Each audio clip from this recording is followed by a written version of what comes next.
눈부시고 화창한 휴일 오전입니다. 아이들이 자는 틈을 타서 잠깐 올라와서 영상을 찍는데요. 오늘은 어떤 부분에 대한 말씀을 드리려고 하냐면, 이혼위기 상황일 경우에 상대방이 감정이 안 좋다 보니까 연락 자체가 안 되는 경우들이 있겠죠. 소통이 지속적으로 이루어지면 좋겠지만 소통이 아예 이루어지지 않는 경우들이 당연히 있지 않겠습니까? 그리고 그렇게 막막한 상황이니까 저를 찾아오시기 때문에 저 같은 경우에는 그런 상황을 굉장히 자주 경험하는 편이고요.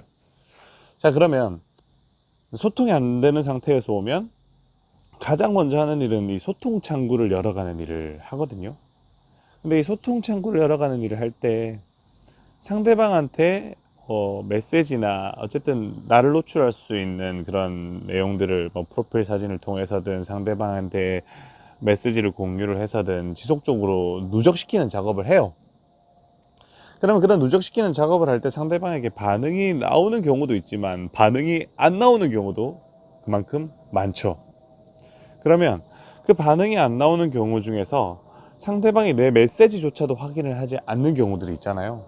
그렇게 메시지조차도 확인하지 않는 경우들에는 가족님들이 이렇게 메시지도 확인하지 않는데 내가 지금 하고 있는 이러한 노력들이 효력을 가질까라는 우려들을 많이들 하세요. 근데 이 부분은 이렇게 생각을 하셔야 됩니다. 내가 상대방한테 인풋을 가했을 때 그 인풋들이 바로바로 적용이 될 수 있는 상황이면 좋겠죠. 하지만 그게 허락하지 않는 상황에서는 내가 전달하는 인풋이 지금 당장 바로바로 적용이 되고 영향력을 미친다 이렇게 생각을 하는 게 아니고요. 지금 쌓아놓은 것들을 추후에도 활용할 수 있다는 관점으로 접근을 하셔야 돼요. 자신의 현실에 맞게 진행을 하셔야 되니까.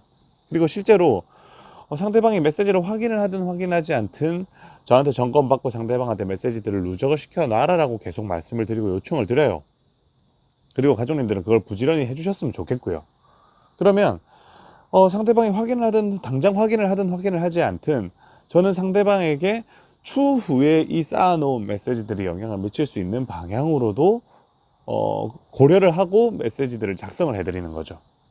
그러면 그렇게 메시지들을 이렇게 쌓아놓으면 내가 이렇게 쌓아놓은 메시지가 한꺼번에 효력을 발휘할 수 있도록 활용이 가능하니까 상황에 따라서 활용법은 다르겠지만 그 활용을 한다면 여러 방면으로 활용을 할 수 있겠죠.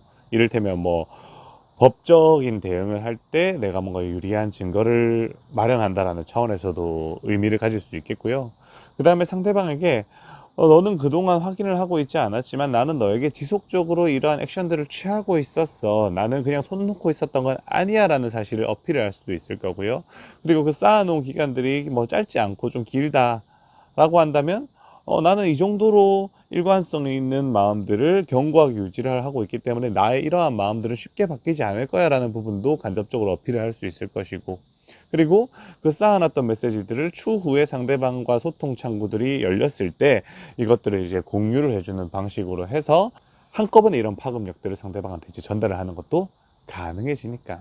물론 그거를 어떤 식으로 활용하느냐에 따라서 그 효과 결과들은 굉장히 달라지기 때문에 제가 이렇게 쌓아 달라고 했던 메시지들을 사용을 할 때도 상대방한테 영향력을 미칠 때도 저의 가이드를 정확하게 받아서 이제 진행을 해 주셔야 되겠지만, 어쨌든 저는 상대방한테 메시지를 이렇게 전달을 할 때 당장 상대방이 확인을 해서 그 영향력들이 누적되는 것 요것만 고려를 하지는 않는다. 그것만 고려하는 게 아니라 추후에 상대방과 소통 창구가 열렸을 때 그때 미칠 파급력들까지도 같이 계산을 한다. 그러니까 그냥 단편적으로 생각을 하는 게 아니라 꽤 폭넓게 생각을 하고 가족님들에게 제시를 해드리는 대응 지침들인 거예요. 근데 이제 가족님들 같은 경우에는 당장 눈앞의 효과, 영향력 요기에만 포커스들을 맞추셔가지고 상대방이 확인을 하지 않으니까 이거를 계속 쌓아가는 게 무슨 의미가 있을까라고 하시면서 회의감에 빠지거나 아니면 이를 소홀하게 여기시는 경향들이 있는데, 그러시면 절대로 안 된다. 상황 자체가 복잡하잖아요. 그리고 막연하고 막막하고 어렵지 않습니까? 그러면 우리가 노력들을 해가는 이런 과정에서도 그냥 단편적으로만 생각을 하셔서는 안 된다. 뭔가 건물을 만들 때도 그렇잖아요. 건물을 만들 때도 그냥 당장 위로부터 이렇게 쌓아가는 그런 가시적인 성과만 낸다고 해서 건물이 잘 만들어지는 게 아니지 않습니까? 건물을 높게 지으려면 어떻게 해야 돼요? 아래로부터 파고 들어가야 되죠. 기초공사를 해야 되니까. 마찬가지예요. 이 과정도 그냥 단순히 눈앞에 가시적으로 뭐 성과를 낼 수 있는 그런 액션들만 취하는 게 아니라 전후 사정 다 따져서 앞으로의 먼 미래까지도 생각을 해서 거기에도 영향력을 미칠 수 있을 만한 부분까지도 고려를 해서 지금 액션들을 하나하나 설계하고 누적을 시켜가야 되기 때문에 저는 그런 부분까지 고려를 해 드릴 테니까 가족님들 같은 경우에는 제가 해달라고 요청드리는 부분은 철저하게 지속적으로 꾸준히 좀 해주시면 좋겠습니다. 누누이 강조드리지만 제가 불필요한 걸 하라고 말씀드리지 않거든요. 나중에 소용없는 것들을 하라고 말씀드리지 않아요. 그리고 소용없는 것들이 있으면 제가 따로 말씀드려요. 이건 더 이상 안 하셔도 된다고요. 그러니까 제가 따로 안 해도 된다라는 말씀 없이 해달라고 한번 요청드린 거는요. 꾸준하게 지속적으로 부지런히 계속 해주세요. 중간에 흐지부지 어느 순간부터 안 하다가 한참 뒤에 뭐, 아, 제가 너무 넋놓고 있었네요. 이제부터 다시 시작하게요. 그러지 마시고요.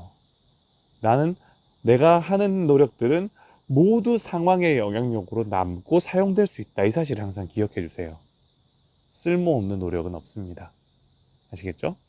오늘은 여기까지만 하는 걸로 하고 또 다음 시간에 가족님에게 도움이 될 만한 내용으로 찾아뵙도록 하겠습니다. 안녕.